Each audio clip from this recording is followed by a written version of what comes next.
Hi NC Kids. As September is right around the corner, I wanted to go over your curriculum with you. September has 5 weeks in it, and everything is going to operate the same as it did last month for August. And so your service flow is the same. We're teaching from those Bible outlines, and then we're still doing the altar call for 9 to 12s each week, and for 7 and 8s. We're going to just do it that first week. That's still the same. I did take that lesson and simplify it down and give it an illustration.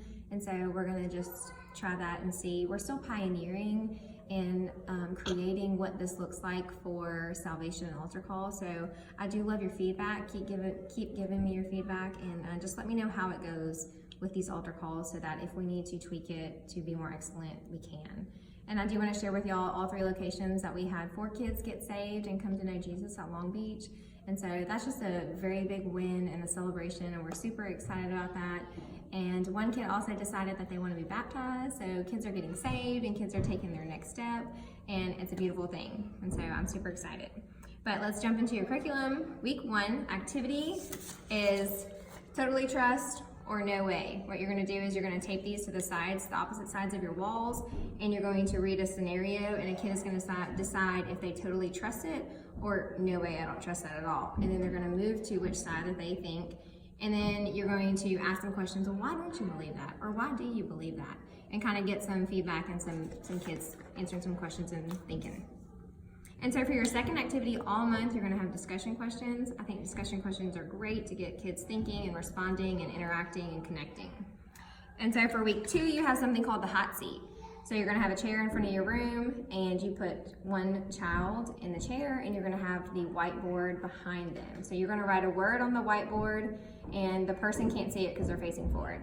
And so the words are listed for you in your activity sheet. There's one like Jacob, straw, well, lie, trust. So you write that on the board, and the class gives the kid clues to try to figure it out. And then it also ties it into the story. So Jacob is, what is God's promise to Jacob? So this is an opportunity to connect the fulfillment of God's promise to Abraham and to review last week's story a bit. So it gives you those little connectors in your activity sheet. So for week 3, it is get your head in the game is what it's called. So you're going to give kids 2 slips of paper and something to write with. And so for their first paper, they're going to write, what if? And then they're going to finish that phrase. So some examples are, what if I see a snake in the tree? What if I'm walking in the rain? And in that second sheet of paper, they're going to put then, and then they're going to finish the phrase. And so you'll have one person take up the what if cards, one person take up the then cards, and then a child's going to come up, pick one of each card, and then read it. And they're going to be really silly, and they're going to be really funny, and your kids might cut up a bit. But the purpose is you can trust God no matter what. So no matter what phrases go together, no matter how silly it is, we can trust God no matter what. So you can always go tie everything back to the bottom line, the key question, the scripture, and the theme. So for week 4, you have 3 little stories that you're going to break everybody up into 3 separate groups, and then they're going to act out.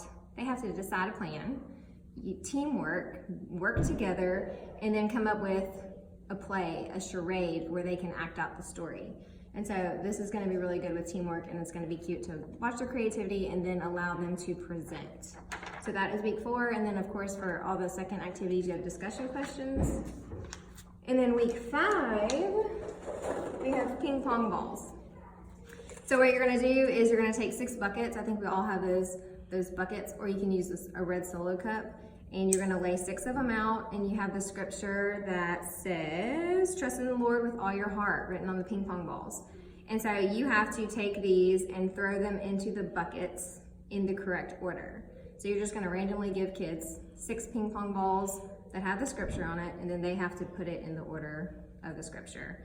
And you'll have 2 sets, one set that's black and one set that is orange. So you can have kids race, or you can just separate them into 2 groups so more kids get to interact.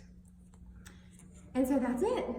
So thank you so much for what you do in NC Kids. I'm excited to just hear all these good news with salvation and baptism, and just to thank y'all for what y'all do. I appreciate you.